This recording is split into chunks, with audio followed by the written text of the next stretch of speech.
Daniel Carter only wanted a quiet dinner with his 8-year-old daughter inside the very restaurant he had built with his own hands. The hostess glanced at his faded work clothes and said there were no tables, though. Several sat empty. When Daniel pointed to them, she leaned in and hissed, "Who do you even think you are? You don't belong in a place like this. Get out!" Minutes later, she seated a wealthy family at one of those same tables without checking a single reservation. Daniel didn't argue. He simply watched, made one quiet phone call, and froze the entire restaurant. Why would the man who owned this building choose to fire every employee working that night?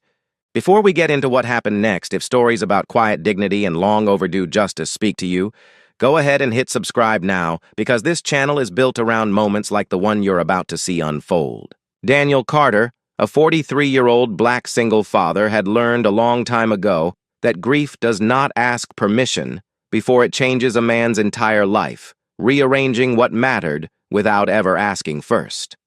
He was raising his daughter Emma alone in Chicago, and most days he could go hours without thinking about the year his wife Sarah was diagnosed with cancer.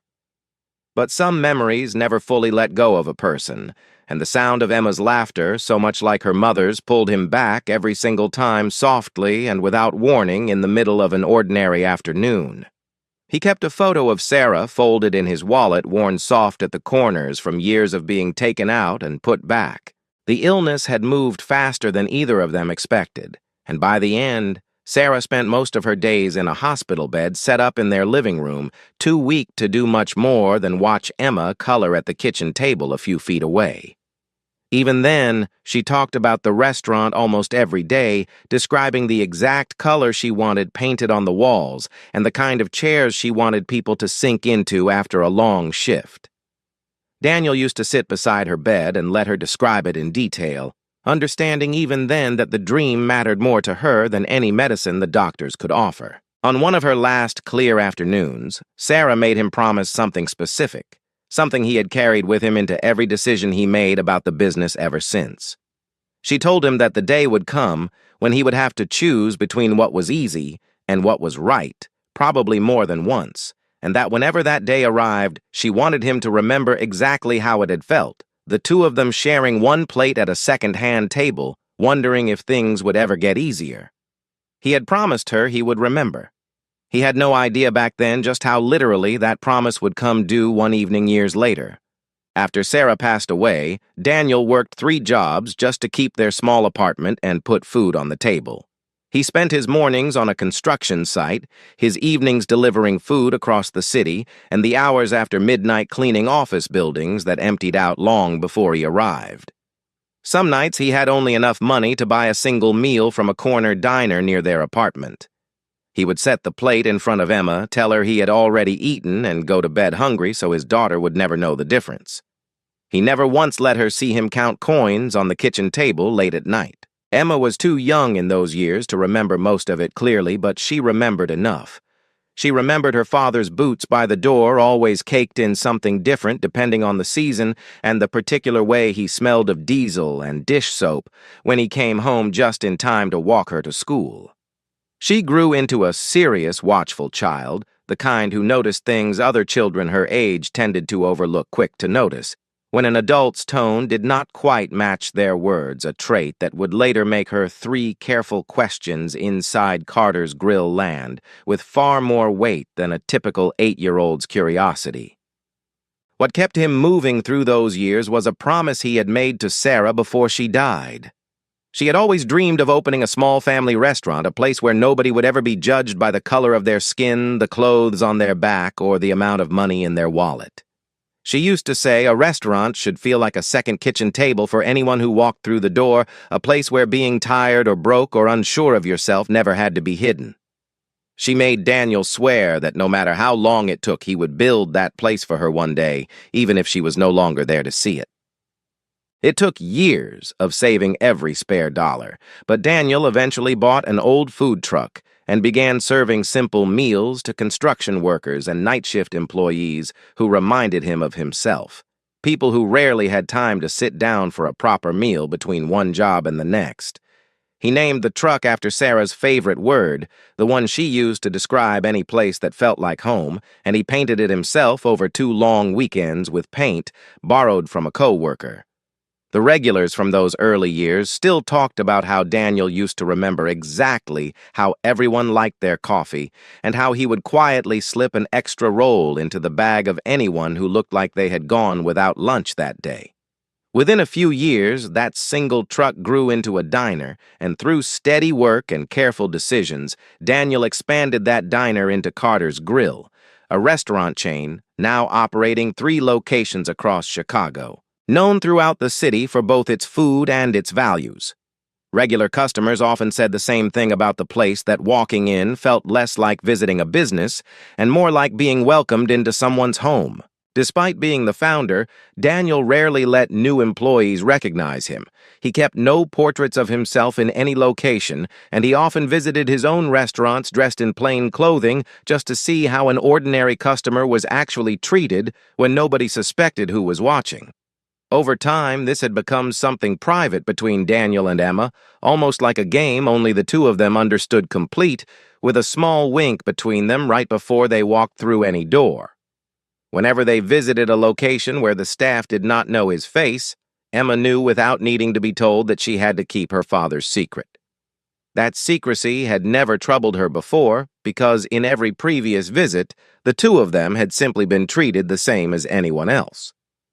To her, it had always felt like a small adventure, rather than a burden. In recent weeks, the downtown location had started receiving a troubling pattern of complaints. Customers reported being kept waiting near the entrance for long stretches, even when tables inside sat empty, and nearly all of them were working-class customers, elderly patrons, or families who clearly did not have much money to spend. The manager overseeing that location, Brandon Hayes, insisted these were simple misunderstandings during busy dinner rushes, and for weeks his explanations had been convincing enough that Daniel let the matter rest. Daniel had read through the complaint file more than once at his kitchen table after Emma had gone to bed, laying the printed pages side by side and noticing the same details repeating themselves in different handwriting.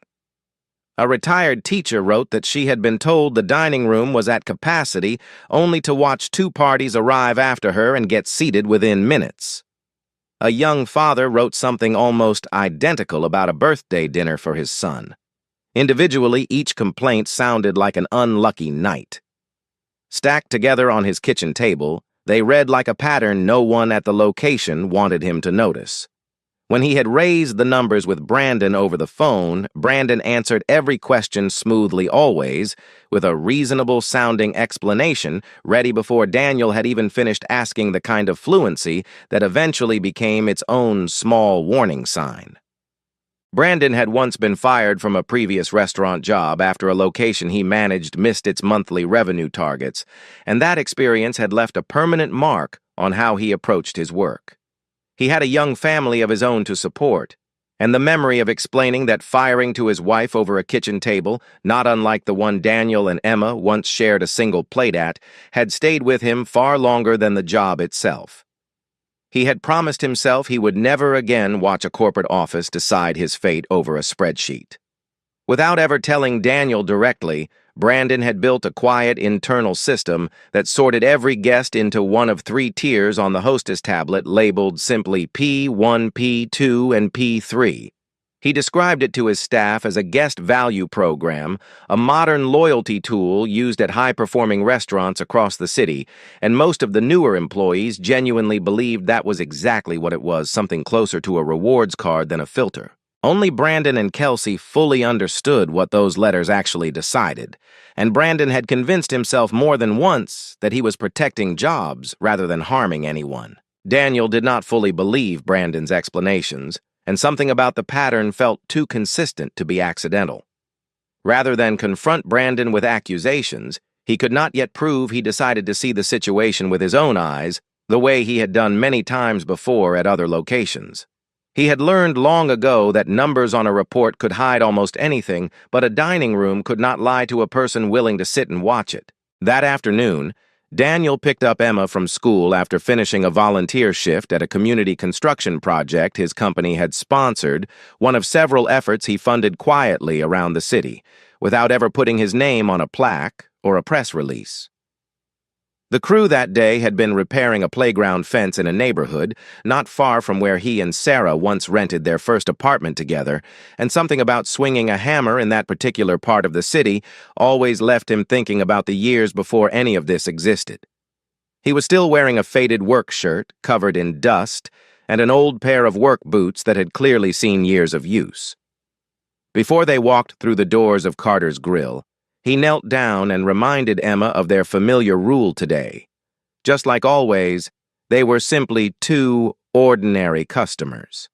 Emma nodded seriously the way she always did, as if accepting an important assignment, and slipped her small hand into his the way she had done at every one of these visits since she was old enough to remember them. The hostess working the front desk that evening was a young woman named Kelsey Monroe, employed at the restaurant for about 6 months. She had taken the job while finishing community college classes at night, and by most accounts she was polite and hard-working, the kind of employee Brandon had specifically chosen to train because she rarely questioned instructions from someone she considered more experienced than herself. She looked Daniel up and down, took in his worn clothing, and flatly announced that the restaurant was full. Daniel gestured toward several visibly empty tables, but Kelsey insisted every one of them had already been reserved.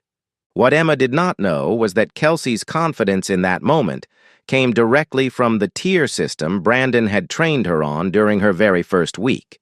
She had genuinely believed sorting guests by appearance was simply a professional way of managing a busy dining room, not something anyone should be ashamed of. Daniel asked evenly whether he and his daughter might wait near the entrance until something opened up. Kelsey's expression barely changed. She leaned toward him and said in a tone that had nothing professional left in it at all that he did not belong in a place like this and that he needed to leave before she had someone remove him. Before Daniel could respond, a well-dressed couple walked through the door with their 2 children close behind.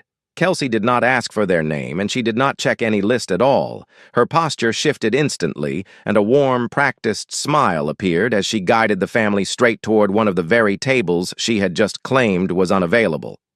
The couple never once glanced toward the 2 people standing quietly near the entrance, entirely unaware that their easy welcome had just confirmed something Daniel had suspected since the moment he walked in.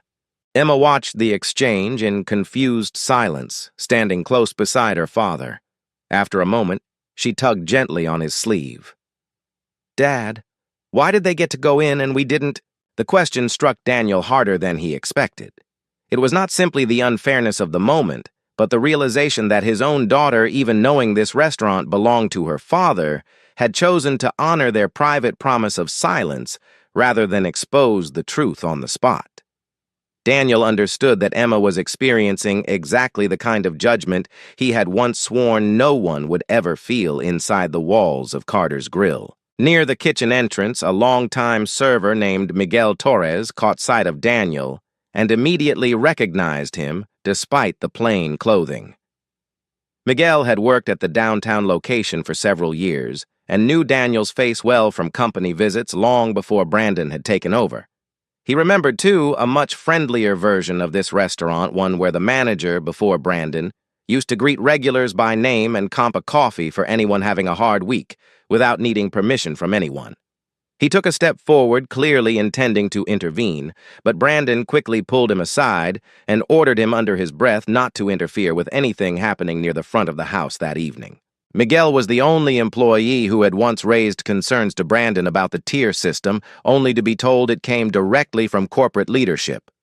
Without solid proof to challenge that claim, he had reluctantly let the matter go, though the discomfort had never fully left him. Standing near the entrance with his daughter's hand in his, Daniel faced a decision that felt heavier than any business choice he had made in years. He could reveal his identity immediately, or he could stay a little longer and see exactly how deep this problem ran.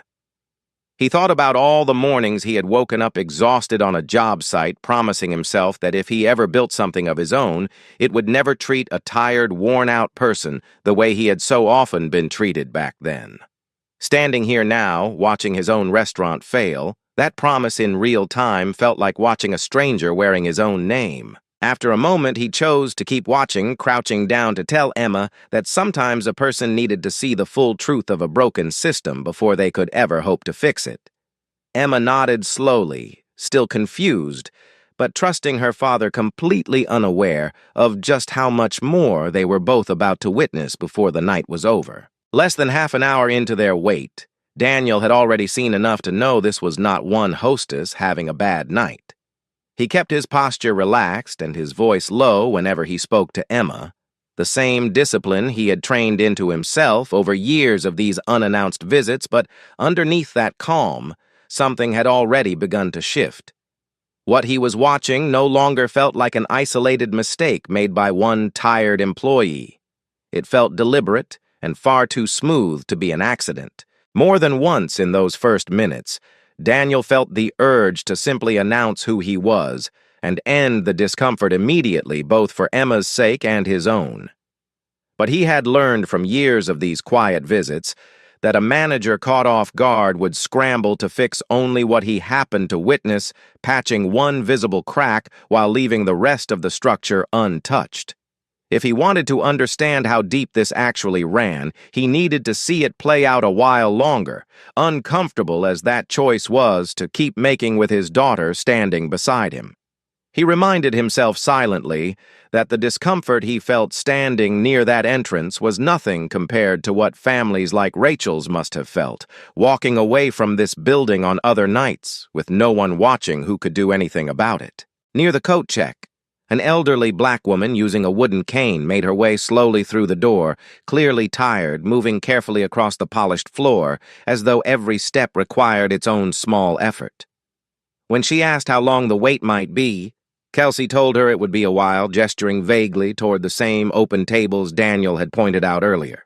"Those tables are being held for the right kind of guests tonight," Kelsey said, without a trace of hesitation, in the same flat tone she had used on everyone else that evening. The elderly woman simply nodded and lowered herself onto a bench near the wall, the posture of someone who had heard some version of that sentence many times before in many other places. Daniel watched her fold her hands in her lap and stare straight ahead, and something tightened in his chest at how easily she had accepted it, as though fighting back had stopped feeling like an option a long time ago. He found himself wondering how many other nights like this one she had already lived through in rooms that looked nothing like his own long before tonight. He thought, too, of Sarah and of the exact words she had used the night she first described her dream of this restaurant to him, sitting up in that hospital bed with more energy in her voice than her body had left to spare. She had said that the true test of any business built on hospitality was not how it treated the customer who could afford anything on the menu, but how it treated the one who could barely afford a glass of water. Watching this woman settle onto a bench without a fight felt like a betrayal of that promise playing out in real time, in a building that carried his own family's name above the door.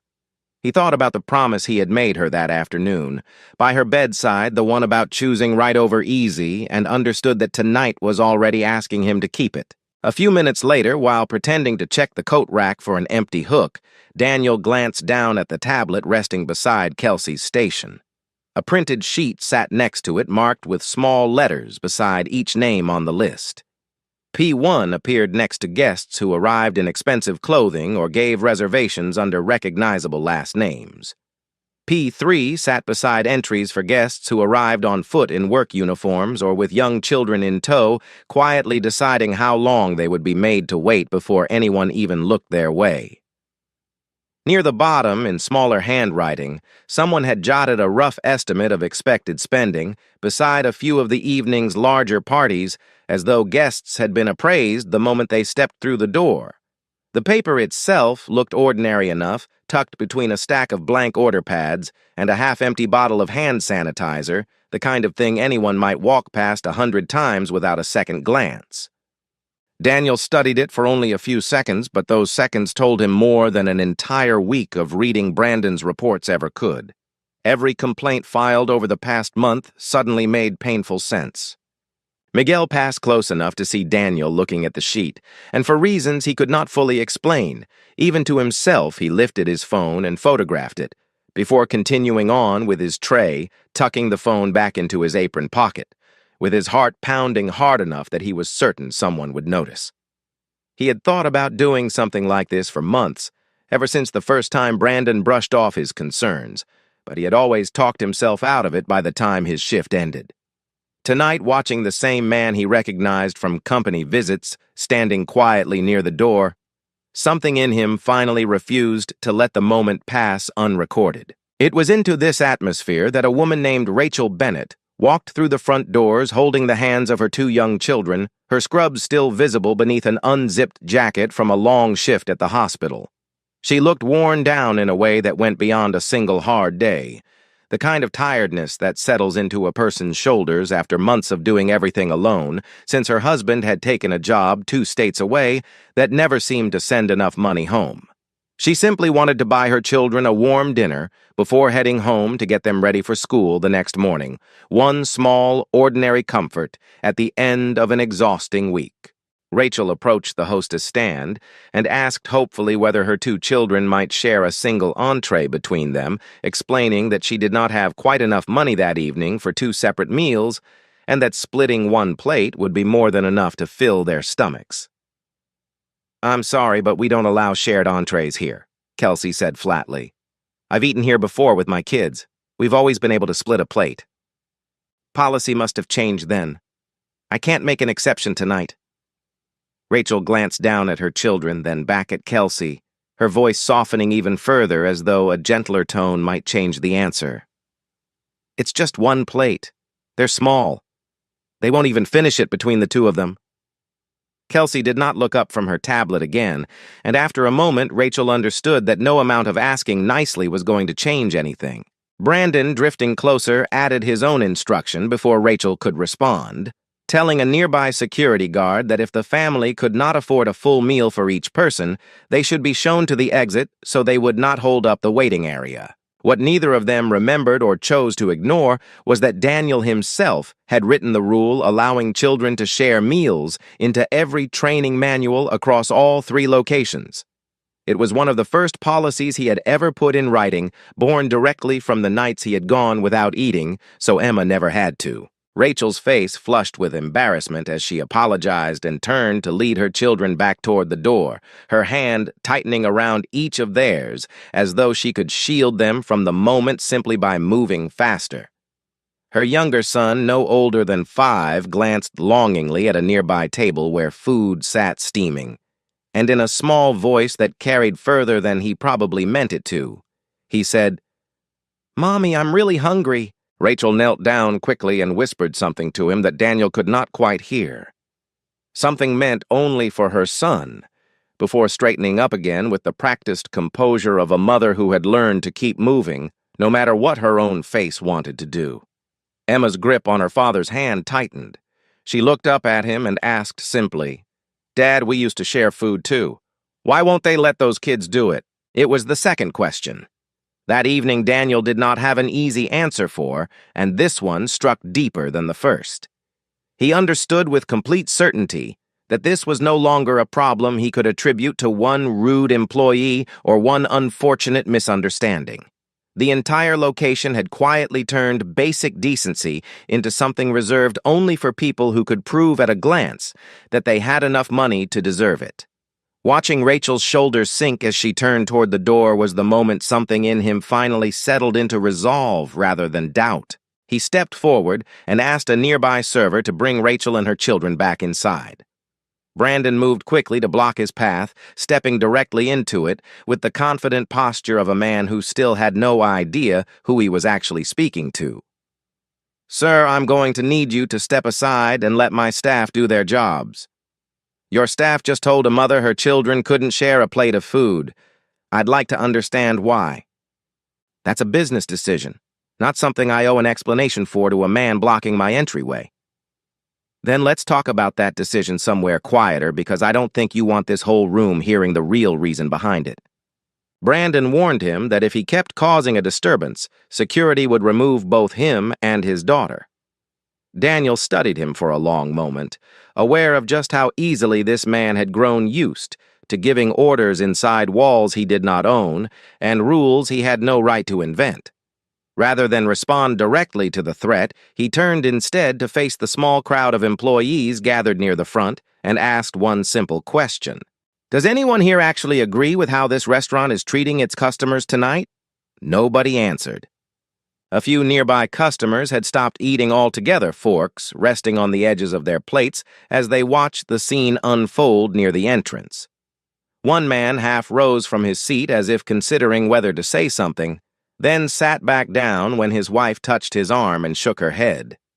Even the strangers in that room seemed to understand without needing to be told that whatever was happening near the hostess stand was bigger than a simple disagreement over a table. Some of the employees lowered their eyes toward the floor, unwilling to meet his gaze. Others glanced sideways at Brandon, waiting for a signal about how they were supposed to respond to a question that clearly had only one honest answer. Not one person stepped forward for Rachel, for the elderly woman still seated on the bench, or for the man standing quietly with his daughter's hand in his. Emma tugged once more on her father's sleeve, her voice barely above a whisper. "Dad, is this what always happens here when we're not looking?" Daniel did not have an easy answer for her, because in that moment, he was no longer certain how long this had been happening, or how many families like Rachel's had quietly walked away from his own restaurant believing they simply were not welcome. He squeezed her hand, once a small promise that he intended to find out. Brandon, growing frustrated, ordered the nearest guard to remove Daniel from the premises.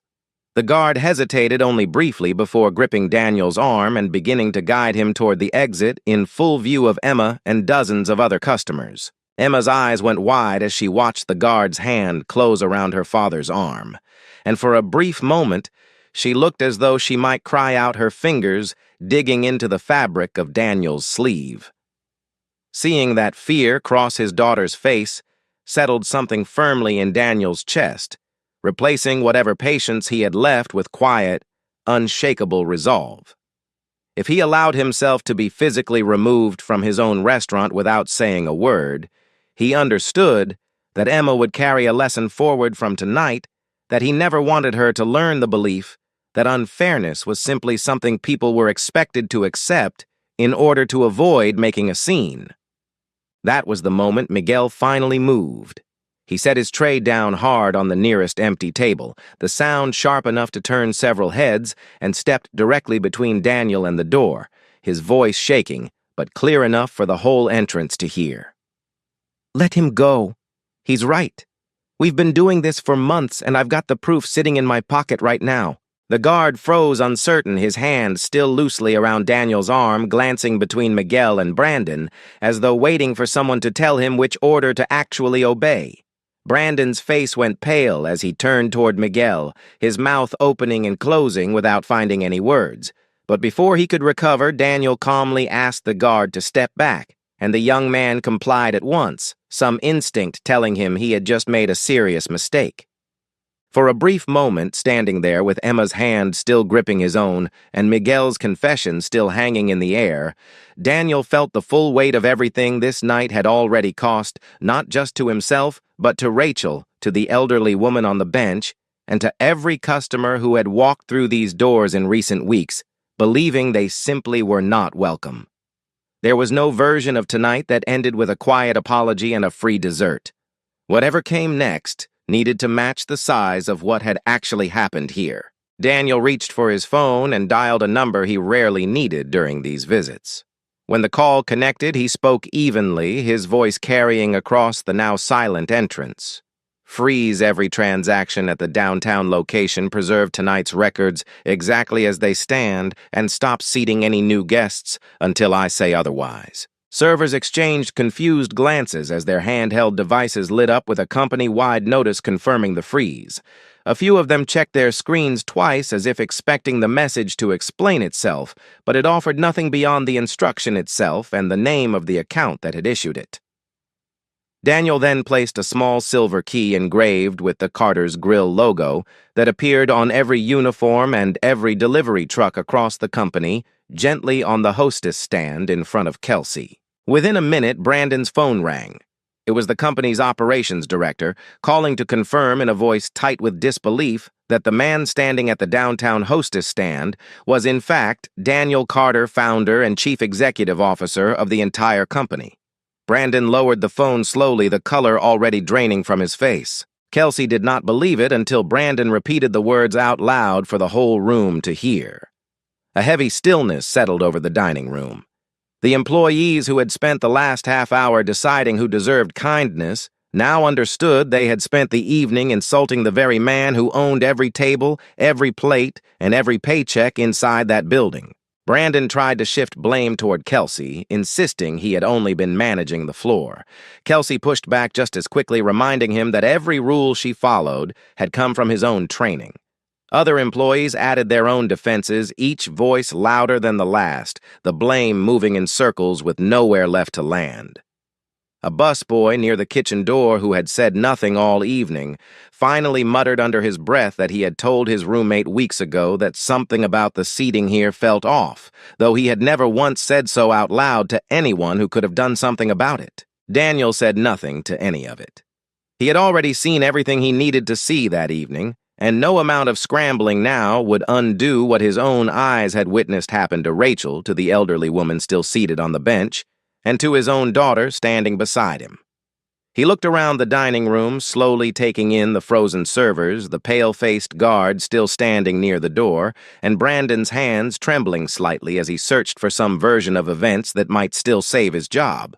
Nobody in the room seemed to know exactly what would happen next, and for a long moment nobody dared to ask. Emma stood quietly beside her father, watching the same faces that had looked at them with such open contempt just minutes earlier, now flooded completely with dread.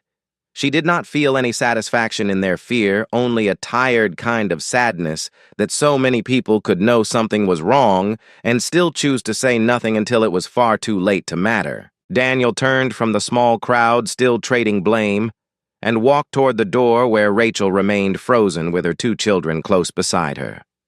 The security guard who had gripped his arm only minutes earlier now stood near the wall with his hands loose at his sides, looking as though he wished he could disappear from the room entirely. Daniel glanced at him once, not with anger, but with something closer to weary understanding, before he asked Rachel gently whether she would let him bring her family back inside for the dinner they had originally come for. Rachel hesitated, then nodded, letting Daniel guide them to an open table near the center of the room.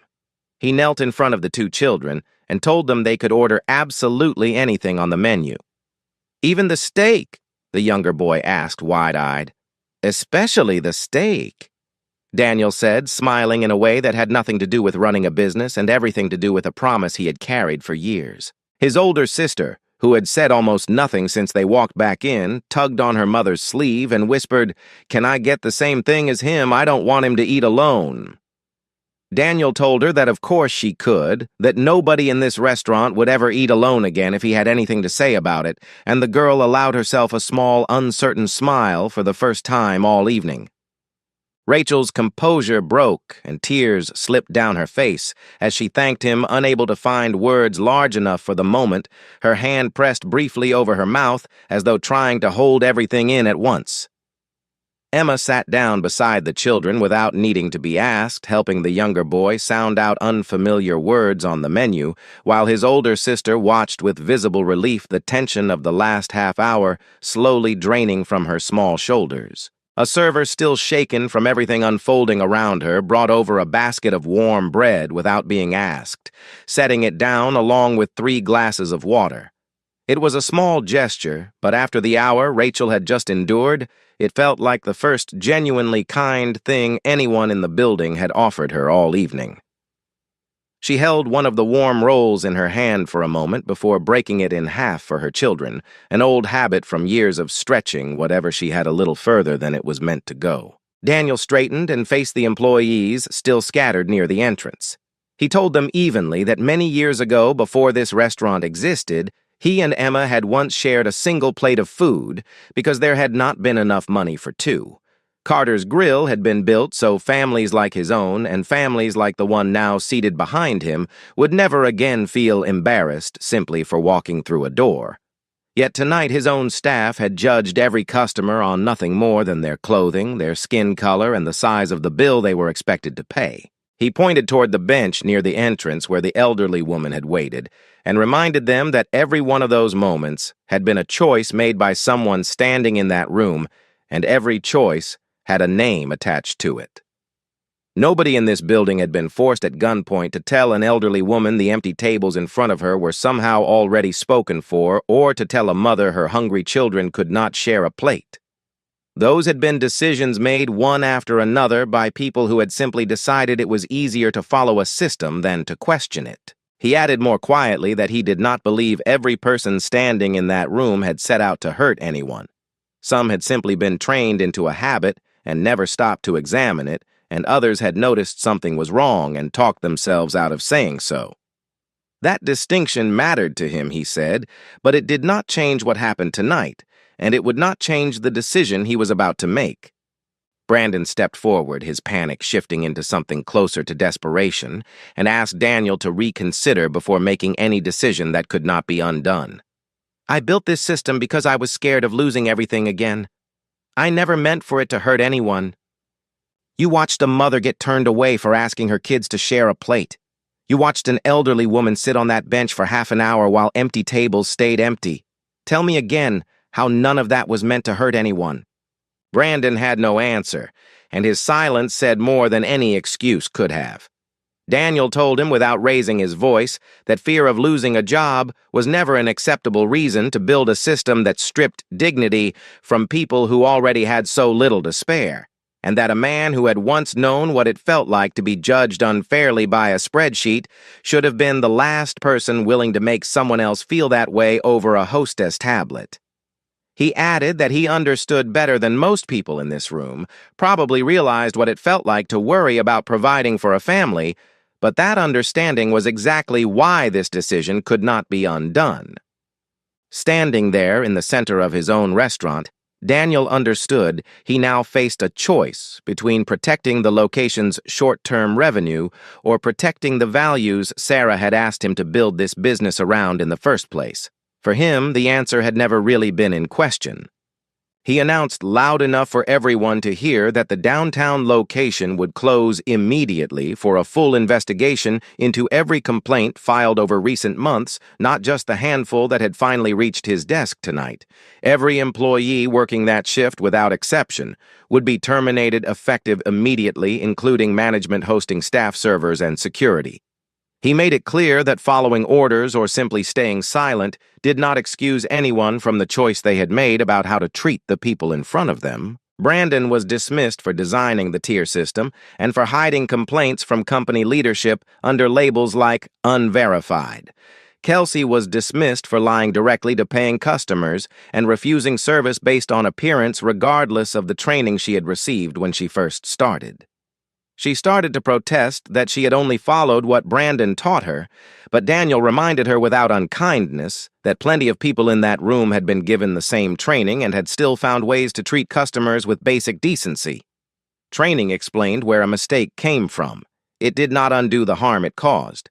The remaining staff, including Miguel, were released from that night's shift as well, pending the same independent investigation everyone else would face.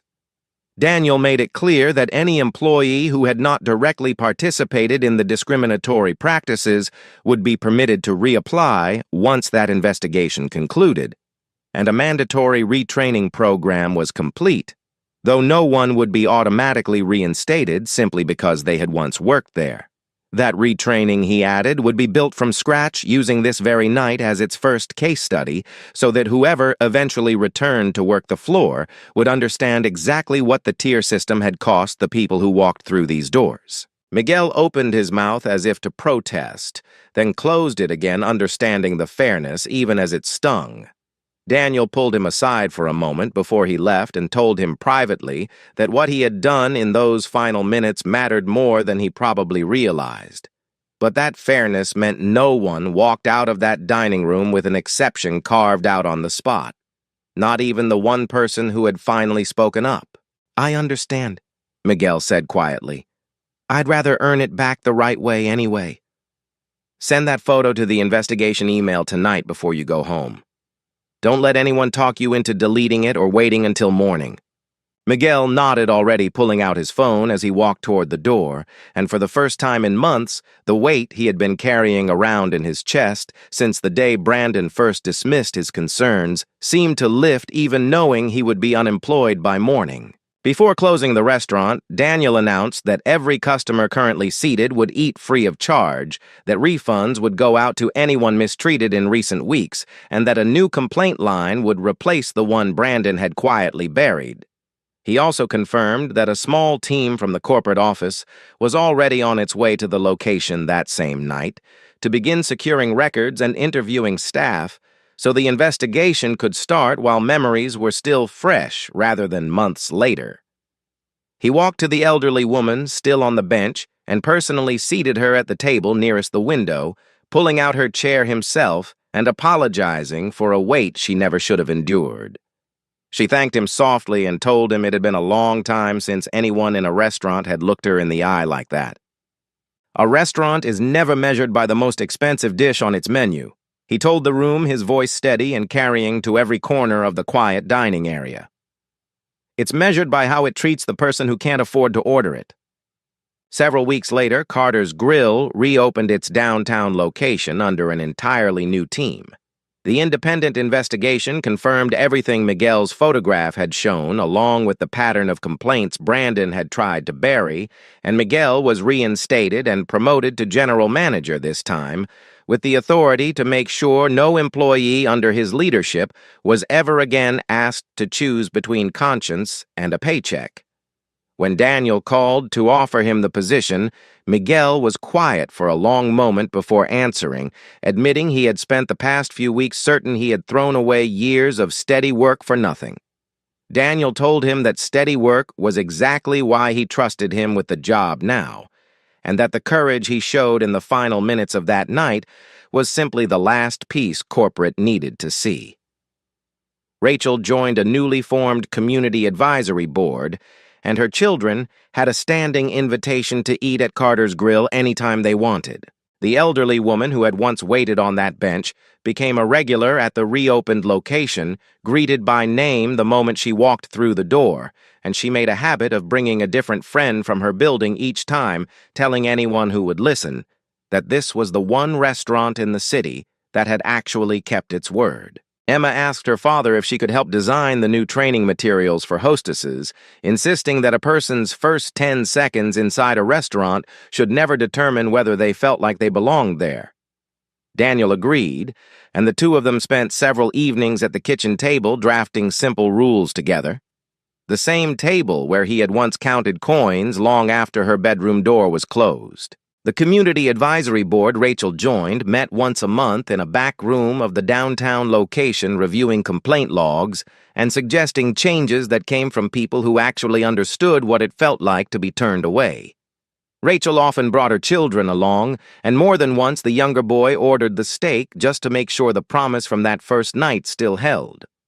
On the wall of that back room, alongside the meeting schedule, someone had pinned a printed copy of the original complaint file Daniel had once read at his kitchen table, a quiet reminder of exactly why the board existed in the first place. A small sign was placed near the entrance, visible to every guest who walked through the door from that day forward, the letters painted by hand in a steady, unhurried script that looked nothing like the printed signage in every other Carter's Grill location. Daniel had asked a local artist, a regular from the very first food truck days, to hand-paint it rather than order something printed and generic, and he hung it himself the morning before the reopening, standing back afterward to look at it the way he used to look at the food truck all those years earlier. No one who walks in here is a stranger, no one leaves hungry or ashamed. Daniel never treated that night as a triumph, not even in the days afterward when corporate praised him for acting decisively. He understood only that when a system forces good people into silence while harmful behavior goes unchecked, that system has to be rebuilt from the ground up, no matter how uncomfortable or costly that rebuilding turns out to be. A promise once made has to be checked on and protected again and again because good intentions left unattended can quietly rot into something unrecognizable dressed up in language that sounds reasonable enough for almost anyone to follow without question. The story closed with Daniel and Emma seated at the very table where they had first been turned away, the same table where a family unaware of who they were had once sat down without a second thought. The dining room around them had filled again with the ordinary sounds of a restaurant on a normal evening. Dishes clinking, quiet conversation, drifting between tables, a server laughing softly at something a regular had said. On the empty chair beside them rested a small photograph of Sarah watching over the moment in the only way she still could. Daniel had kept the promise he made to his wife all those years ago: one meal, one table, and one family at a time. If this story reminded you that quiet dignity can outlast any amount of disrespect, that's exactly the kind of story we tell here every week. Subscribe and stay close because the next family fighting to be seen might be one you never forget.